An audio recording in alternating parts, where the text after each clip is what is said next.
स्वागत है आपका तेलंगाना एक सरकार को लेकर। क्या 2023 में किसकी सरकार तेलंगाना में बनेगी, उसी को लेकर आज चर्चा करने वाले हैं और ओपिनियन पोल के जरिए आपको बताने वाले हैं कि तेलंगाना में किसकी सरकार बनेगी। बीजेपी, कांग्रेस या बीआरएस या फिर अन्य कोई एमआईएम बनेगी। इसी के साथ चलते हैं और आपको बताते हैं ओपिनियन पोल के चलते हुए कि यहाँ पे असदुद्दीन ओवैसी लगातार अपना झंडा परचम लहराते हुए नजर आते हैं। लेकिन क्या आपके नरेंद्र मोदी की सरकार या फिर कांग्रेस या फिर बीआरएस यहाँ पे सरकार आएगी? इसी के चलते हुए ओपिनियन पोल में शुरू करते हैं घड़ी के साथ। आपको बताएंगे कि आज तेलंगाना में किसकी सरकार बनने वाली है।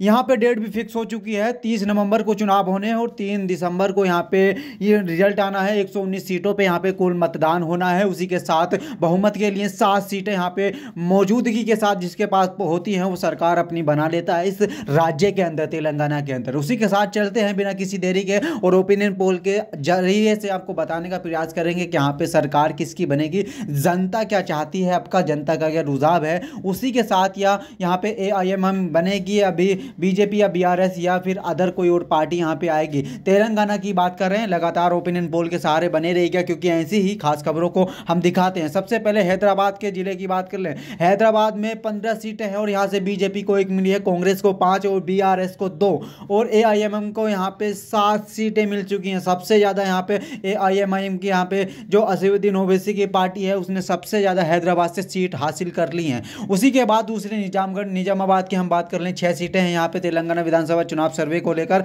यहाँ पे 4 कांग्रेस के खाते हैं, वो बीआरएस के 1 और एआईएमआईएम को यहाँ पे 1 मिल चुकी है। बीजेपी का यहाँ पे खाता भी नहीं खुल पाया है। जी हाँ, एआईएमआईएम को यहाँ पे 1 सीट मिली है, कांग्रेस को 4 और बीआरएस को 1 मिली है। उसी के साथ मेदक जिले की बात कर लें, मेदक में 2 सीटें हैं, यहाँ पे बीजेपी की खाता नहीं खुल पाया है और कांग्रेस को 1 और बीआरएस को 1 सीट मिली है। बीआरएस की यहाँ पे संभावना आपके बढ़ती हुई नजर आ रही है क्योंकि तेलंगाना में जिस तरह से लगातार असदुद्दीन ओवैसी ने अपना परचम लहरा के तो जनता यहाँ पे बदलाव चाहती है। क्योंकि उसी के साथ मेदक के जिले की भी यहाँ पे खबरें समाप्त हुई। अब आइए भुवनगिरी की। भुवनगिरी में 2 सीटें हैं, 2 सीटें कांग्रेस के खाते में चली गई और 1 बीआरएस के खाते में। ऐसा ओपिनियन पोल सर्वे आपको बता रहा है और मैं एक्जैक्टली सही जानकारी आपको देने का प्रयास कर रहा हूँ क्योंकि कैसे यहाँ पे जनता जानती है उसी के द्वारा ओपिनियन पोल के जरिए हम आपको बताने का प्रयास करते हैं। सिद्दीपेट में यहाँ पे 4 सीटें हैं और 4 सीटें में से सिर्फ कांग्रेस को बीआरएस को मिली है, अदर का यहाँ पे कोई भी नामो निशान नहीं है। 4 पार्टियाँ इस तेलंगाना हैदराबाद में हैं लेकिन अदर पार्टी का यहाँ पे अभी खाता भी नहीं खुल पाया है। सिंदीकेट जिले को लेकर बीजेपी का भी नहीं और न ही एआईएमआईएम का यहाँ पे खाता खुला है। और फिर अगले जिले की बात कर रहे हैं, सूर्यापेट की। यहाँ पे भी 4 सीटें हैं और 4 सीटें में से कांग्रेस को 2 और बीआरएस को 2 मिली हैं। इसी के साथ बढ़ती हुई कांग्रेस की सीटें नजर आ रही हैं। ऐसा लगता है कि तेलंगाना में आपके जो परचम लहराएगा वो कांग्रेस के साथ लहराएगा क्योंकि राहुल गांधी लगातार कई बदलाव देखने को नजर आ रहे हैं भारत के अंदर, उसी का कुछ फायदा मिलेगा। और अगला जिला है वारंगल अर्बन।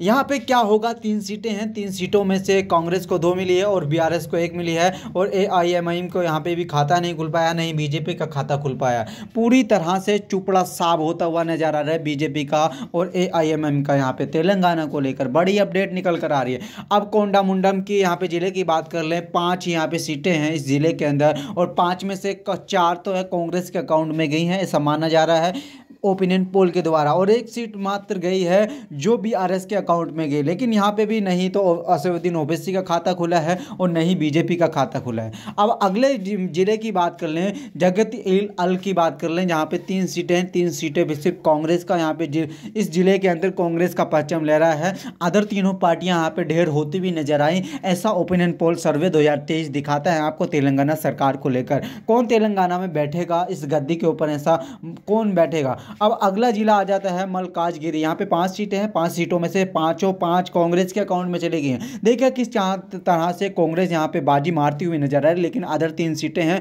तीनों पार्टियां यहाँ पे नीचे गिरती हुई नजर आ रही हैं। ऐसा लगता है कि कांग्रेस के सामने आपके कोई भी नहीं टिक पाएगा। 5 सीटें यहाँ पे कांग्रेस के अकाउंट में गई। अगला जिला देखिएगा वरंगल ग्रामीण है, यहाँ पे 2 सीटें हैं और दोनों सीटें कांग्रेस के अकाउंट में। ऐसा लगता है कि मानो अदर जो जितनी भी पार्टियां हैं तीनों का पूछड़ा साफ होता हुआ नजर आ रहा है तेलंगाना के अंदर। राजधानी हैदराबाद है जहाँ की लगातार पल पल की अपडेट आपको बताने का प्रयास करते हैं। दोनों सीटें यहाँ से भी कांग्रेस के अकाउंट में चली गई हैं, तीनों पार्टियों का खाता नहीं खुल पा रहा है। और खम्मम जिले में 5 सीटें हैं, 5 में से यहाँ पे बीआरएस ने मदद की है और अपना भी अकाउंट खोल लिया है इस जिले के अंदर। बीआरएस बीआरएस ने, लेकिन बीजेपी का नहीं खाता खुल पाया है, नहीं एआईएमएम का यहाँ पे खाता खुल पाया है। कांग्रेस के अकाउंट में 4, सबसे ज़्यादा बढ़त बनाकर कांग्रेस चली है ओपिनियन पोल 2023 सर्वे को लेकर, तेलंगाना चुनाव को लेकर। 30 नवंबर को यहाँ पे चुनाव होंगे। उसी के साथ अगला जिला आता है जोंगुलंबा। जोंगुलंबा में 2 सीटें हैं और दोनों सीटें यहाँ पे कांग्रेस के अकाउंट में चली गई हैं। ऐसा लगता है कि मानो यहाँ से तीनों पार्टियों ने कोई मदद नहीं की है जनता की, इसके द्वारा इनको वोट नहीं मिल रहा है, ऐसा माना जा रहा है इस सर्वे के द्वारा, ओपिनियन पोल के द्वारा। अगला जिला जोंगुलंबा के बाद अगला जिला आता है जयशंकर भुलमपलाम्पी। 2 सीटें हैं, दोनों कांग्रेस के अकाउंट में चली गई हैं और अदर का तीनों का यहाँ पे खाता नहीं खुल पाया है। ऐसा लगता है कि मानो अदर पार्टियां यहाँ पे कुछ मदद जनता की नहीं करती हैं, सिर्फ अपना पेट भरती हैं, उसी का कुछ रिजल्ट देखने को नजर आ रहा है इस चुनाव को लेकर। ओपिनियन पोल सर्वे के द्वारा हम आपको बताते हैं सही एक्जैक्टली जानकारी। उसके बाद महबूबाबाद में 2 सीटें हैं, दोनों सीटें कांग्रेस के अकाउंट में चली गई हैं, अदर को यहाँ से कुछ भी नहीं मिल पाया है, ऐसा जानकारी के द्वारा हमको लगता हुआ नजर आ रहा है। अगली सीट की बात करेंगे जल्द ही, और बने रहेगा पल पल के अपडेट पाने के लिए इस एपिसोड के अंदर। महबूबा नगर आ गया है, 5 सीटें हैं, 500 सीटों में से 4 कांग्रेस के में और बीआरएस ने मदद की, यहाँ पे एक अपना अकाउंट खुलाया। दोनों पार्टियां यहाँ पे लगती हुई नजर आ रही, लेकिन कांग्रेस की बात कर लें, कांग्रेस से पूरे भारत के अंदर पश्चिम लहराएगा, ऐसा माना जा रहा है इस सर्वे को लेकर।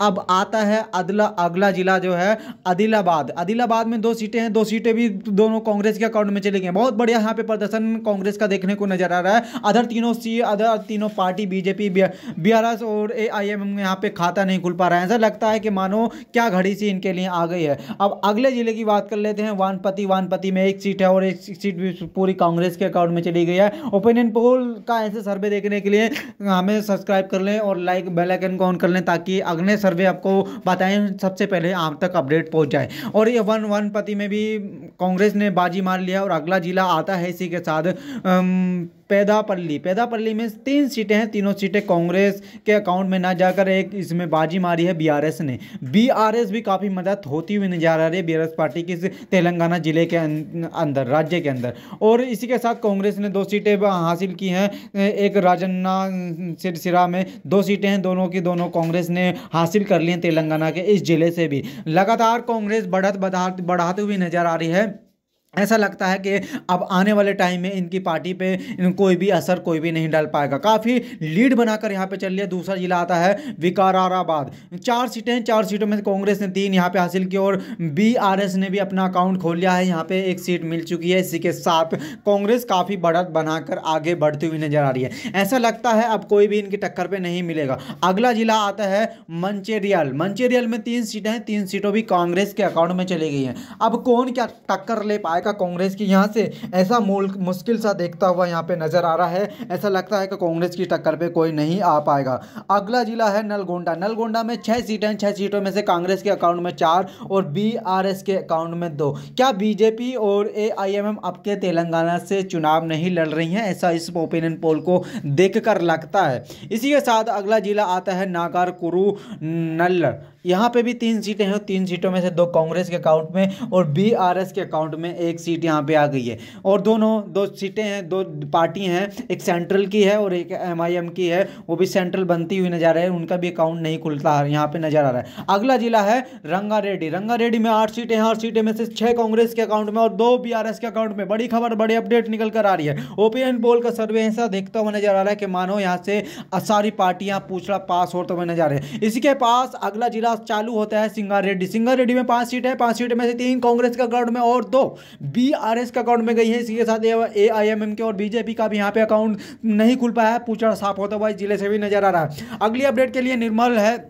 निर्मल जिला है, निर्मल जिले में 3 सीटें, 3 सीटें में 2 कांग्रेस के और भी 1 बीआरएस ने बाजी मारी है। बहुत ही बढ़िया यहाँ पे अपडेट निकल कर आ रही है। ऐसा लगता है कि तेलंगाना से अब कोई भी आगे नहीं निकल पाएगा और इस ओपिनियन पोल को समाप्त करना होगा, क्योंकि अब यहाँ पे जीत होगी तो सिर्फ इन्हीं की होगी, ऐसा लगता है। अब तेलंगाना में 119 सीटें हैं, 119 में से 4 बीजेपी का अकाउंट में और कांग्रेस के में 75, बहुत बड़ी, और बीआरएस के में 32 और एआईएम के में 8 है। ऐसा लगता है कि मानो सारी जीत बनाकर कांग्रेस को दे दी जाए और इलेक्शन को भी आपके एक साइड में रख दिया जाए ओपिनियन पोल के इस द्वारा। ऐसी पल पल की अपडेट पाने के लिए बने रहेगा सी न्यूज़ 24 के साथ मेघराज चौधरी। ऐसा ही तेलंगाना में होगा तो मानो अब के पूछला पूरी तरह से साफ होता हुआ नजर आएगा। तो पार्टी हैं बीजेपी के भी और कांग्रेस यहाँ पे सबसे आगे है और बीआरएस दूसरे नंबर पे है और एआईएम यहाँ पे 8 सीटें प्राप्त की हैं एआईएम ने। ऐसा लगता है कि मानो आने वाले टाइम में यहाँ से कांग्रेस का पूरी तरह से पश्चिम ले जाएगा। इस राज्य के अंदर भी बहुत ही बढ़िया प्रदर्शन रहा है। पूरी तरह से राहुल गांधी लगातार मदद करते हुए नजर आ रहे हैं पूरे भारत के अंदर। अभी पदयात्रा निकाली थी जिस तरह से भारत वर्ष के अंदर। और बने रहेगा पल पल की अपडेट पाने के लिए सी न्यूज़ 24 के साथ। जय हिंद जय भारत।